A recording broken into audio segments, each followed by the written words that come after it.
Do you feel ashamed for wanting a change and maybe it's preventing you from moving forward? For most of my life, I carried that anchor of shame. I was born and raised in Las Vegas, Nevada, and yes, there are people that actually are born there and live there, if you're wondering. But my family were completely unconventional. We grew up as vegetarians in Las Vegas, if you can believe it. My parents believed and still believe in this new age religion. So that was also out of the box. And my dad always wanted to be a movie director or reach some level of fame. He was on this journey of being rich and famous for most of my life. On the outside, we looked like a happy, functional family. We celebrated Christmas. We always had tons of presents, so much so that it caused them to go into debt and become bankrupt. But on the outside, we had this image of being a happy, successful family. On the inside, however, even though there was not this physical abuse or sexual abuse, there was this feeling of being invisible that I carried a lot of my life. And the feeling of just not having my dreams, my ambitions acknowledged, never feeling validated for anything that I've ever done. For a lot of my upbringing, the mantra I would hear was, it's better to be seen than heard. I don't blame my parents because I have been on this healing journey for, I would say, roughly 13, 15 years. And I have finally learned to let go of that. Even though that feeling of being invisible and not acknowledged by my family still shows up for me. My recovery of those feelings is quicker. And that's how I know I have healed from a lot of that pain of feeling unimportant. I have always wanted to feel seen in what I was doing. That feeling of I'm worth more than how I look or what I can provide. I always felt like people don't want to be my friend or to have a relationship with me unless there was something that I could provide. And that was a conditioning that I grew up in. You are worth what you can provide, what you can bring to the table. And that can be really painful. And that shame of feeling like I'm the only one in the family that thinks we're dysfunctional. That I have never felt heard when I would say things like, I feel like you don't even know me. Or when, birthdays and holidays came around and my husband's family would get together, but my family never wanted to be there for each other. We are so estranged. I think the last time I've talked to my dad was maybe, I don't even know. I think it's been 12 years or so, or more than that. I've stopped counting. The reason why I wanted to come on and talk about this is because it's so important it's the why behind what I'm doing and why I care so deeply about helping other people feel seen and heard and feel encouraged to believe in themselves and to go for what they want in life and to discover who they really are under all of that conditioning, those stories and those beliefs that you were maybe passed down to believe, that your family passed down to you when you were so young and you didn't even know that that was a story. You just believed it.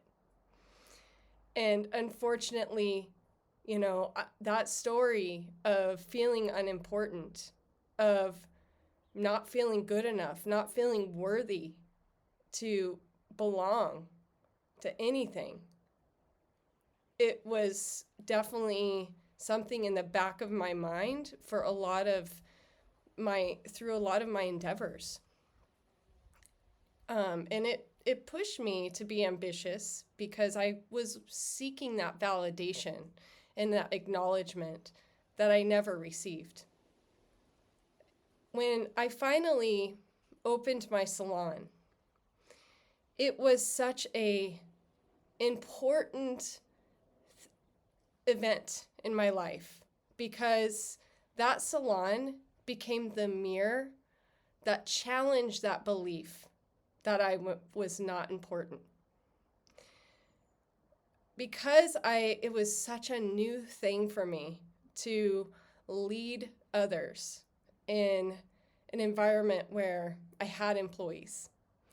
And I really cared so much about making sure that, they felt empowered.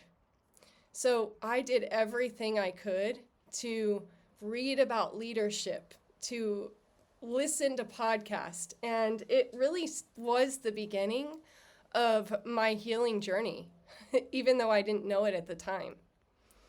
I started to meditate and go in these float tanks, isolation chambers.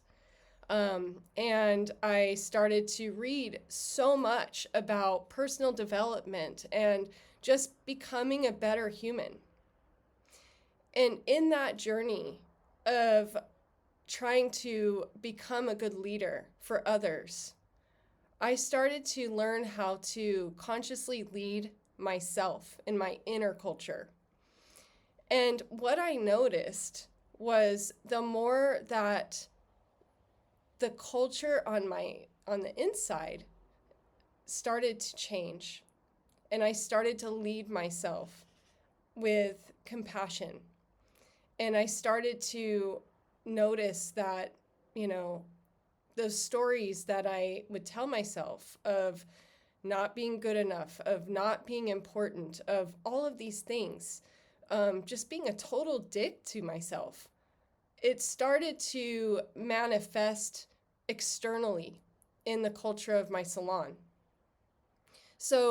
But when I started to change that voice inside and let go of those stories that I had been carrying for years, and also start sharing the story of, my family, we're estranged. We are dysfunctional. We are not a normal family. But then I started to realize a lot of families are not normal. A lot of people grow up with narcissistic parents that are emotionally unavailable, and they live with emotional neglect from their parents for years, and they thrive.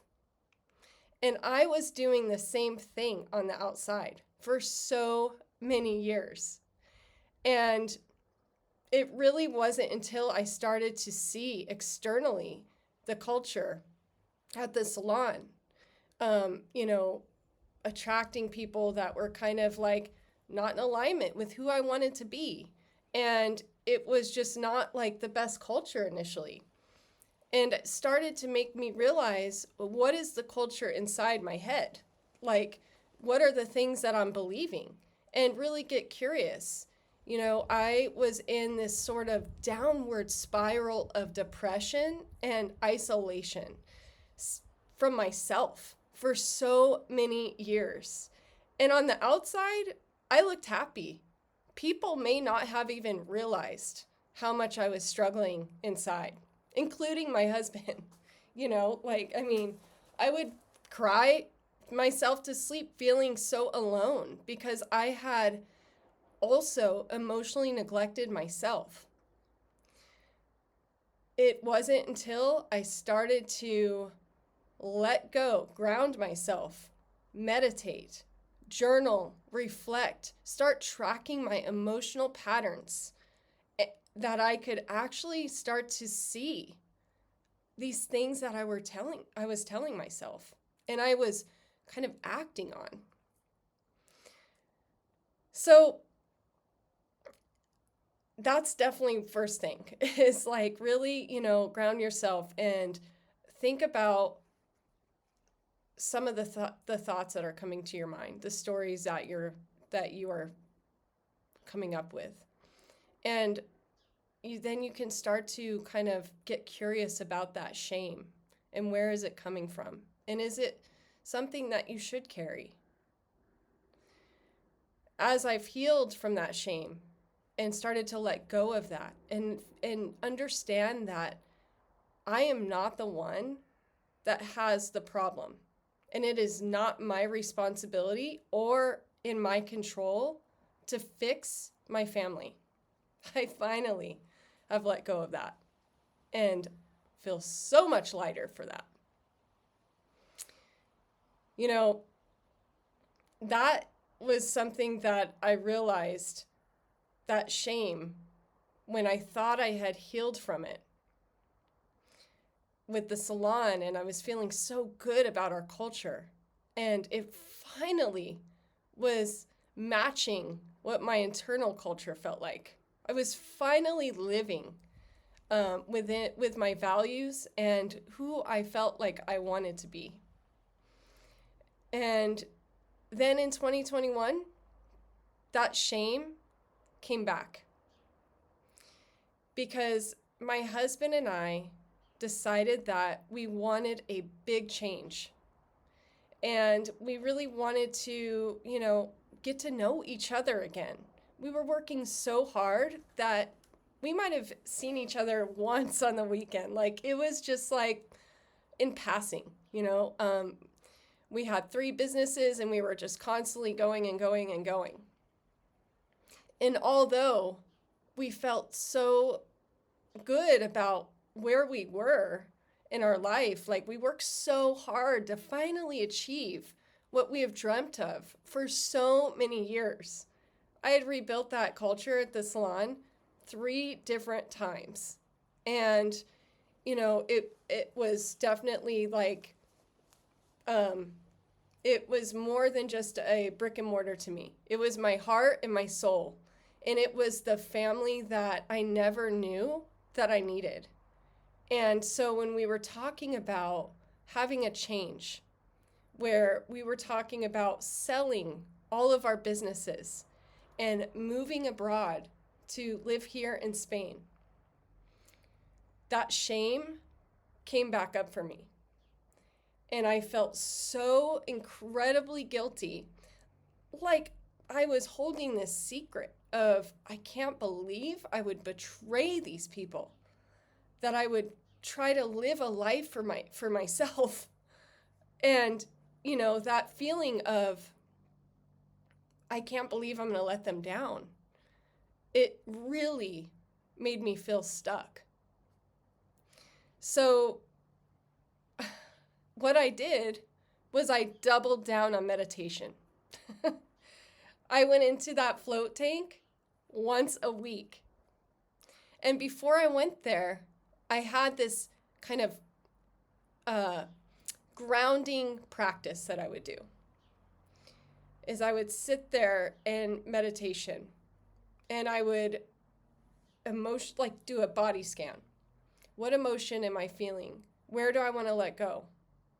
And, some of the things that came up for me were things from my past, from my family that I thought I healed from.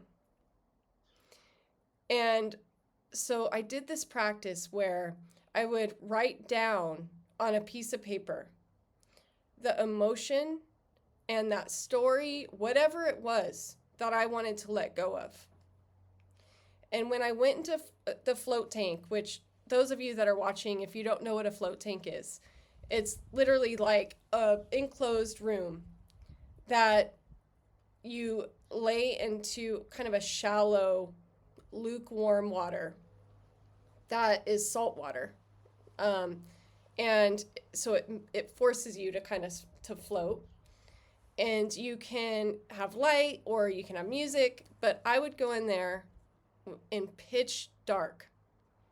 And I would hear the only thing I would hear was the sound of my heartbeat, my breath, and that's it. My thoughts. And I would lay there for 90 minutes with no sound but the sound of my heart and just listen to my breath. And I would visualize myself letting go of that emotion, of that story, of that anchor that was keeping me stuck.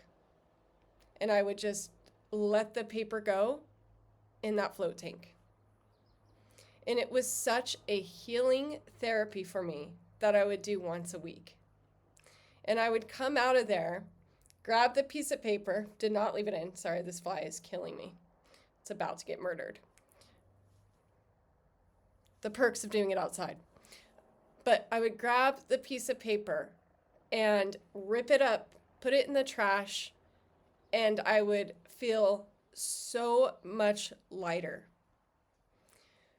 Like every time I let go of an anchor, I would start to become clearer. And I could finally see that us wanting to move to Spain and to get to know each other and to get to know ourselves was actually a radical act of self-love.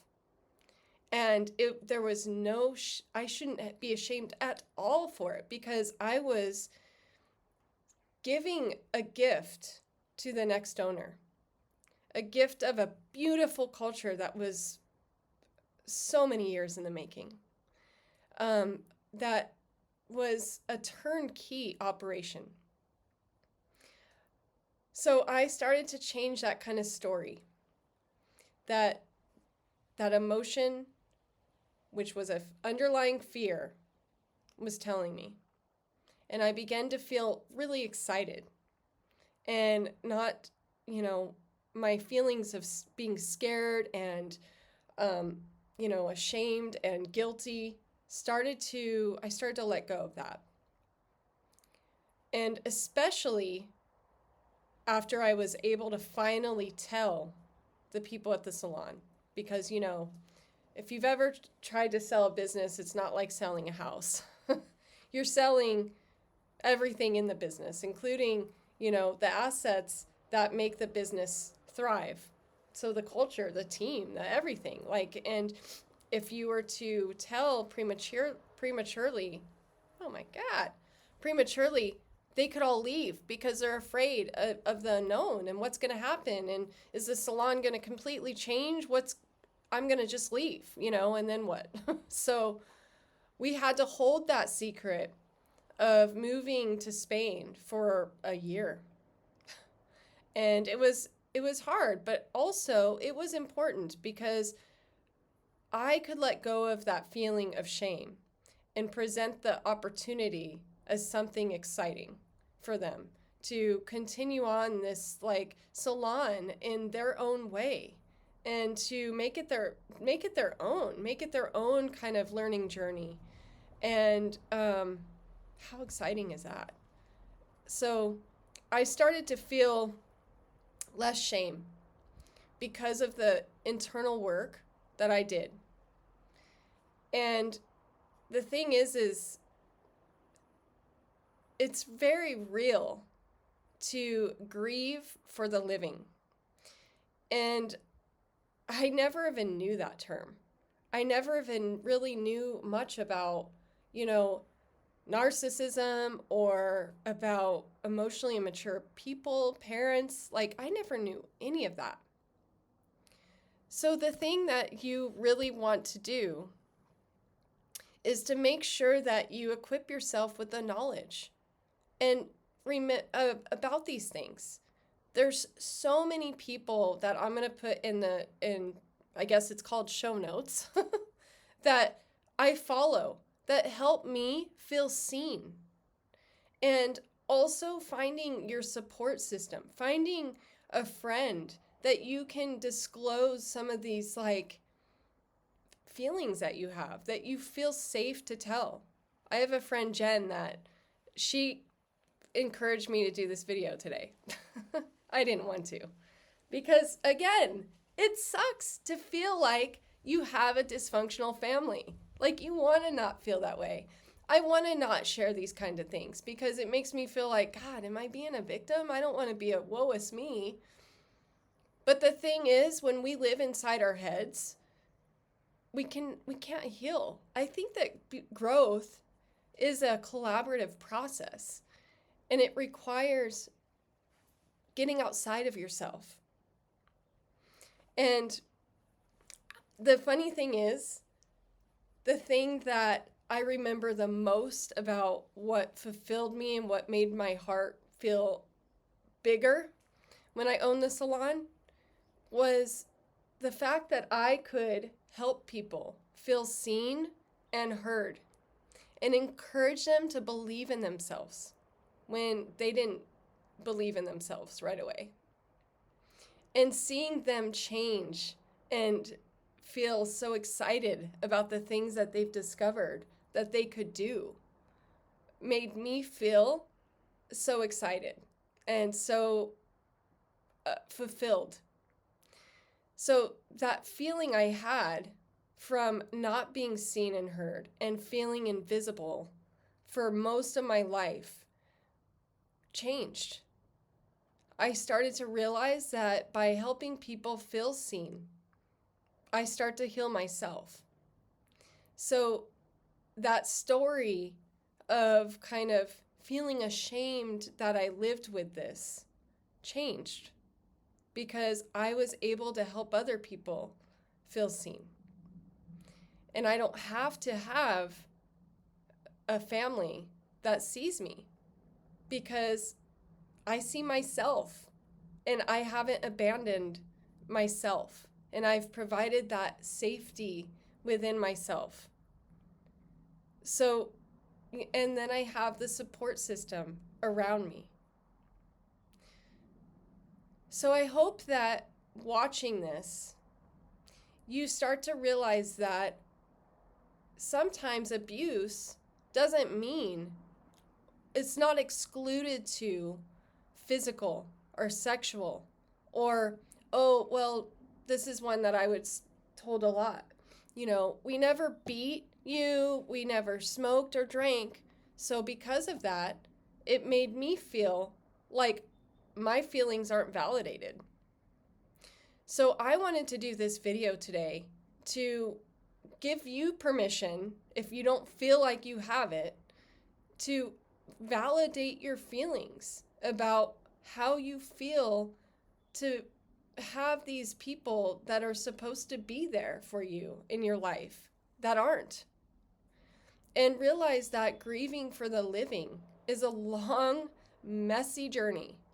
And it still is hard for me when birthdays come around, when Mother's Day, Father's Day, like Christmas comes around. It's still difficult for me to process those emotions. But the thing that has changed is I don't beat myself up for having those emotions. I come back to myself with compassion and say, yeah, this is normal. You're looking for support where you're not going to find it. So look within yourself and look around your circle of people that love and support you. And give your energy to those people. The people that want to be there for you. And I hope that this video helped you see yourself differently and realize that just because you maybe had a family that didn't emotionally, were emotionally unavailable for you, that you still matter and that you are worth more than what you can provide, that you are worthy just because you are you, if that makes sense. So love yourself, because really, at the end of the day, I'm the one that is experiencing this entire journey of life with myself. I'm going to be there till the end. So I need to love myself and have my own back. And, and so I hope that this helps you to do that. And I'm going to leave all the things that have helped me through the years. And, the program that I'm doing right now, Grow, that I'm finally feeling confident to put out there, because I'm letting go of some of these old beliefs, is about this, is about, getting curious with your emotions and learning to basically discovering who you are under all of that kind of conditioning and deep-rooted beliefs. Man, those things run deep sometimes. And you can really believe them, that is who you are. It's crazy. It's crazy because you're so much more than those beliefs that have been holding you back. And I'm here to say that it's so much better on the other side if you can just sit within that discomfort, to feel those emotions, meet them with compassion, and start to realize that some of these things that you've been believing all of your life, you can change how you believe it. And you can grow so much stronger after you've gone through that, and start behaving in a way that feels like you. So I'm just rambling now. But you know what? Whatever. I hope that you found this valuable, and I hope that my story helped you feel seen. And please share in the comments if, you have this shame that's kind of keeping you from wanting to change, because it's super real, I think. Like, it keeps you stuck. So get curious about it. And I will see you back for the next video. I really want to talk about success and what success looks like to you. Take care.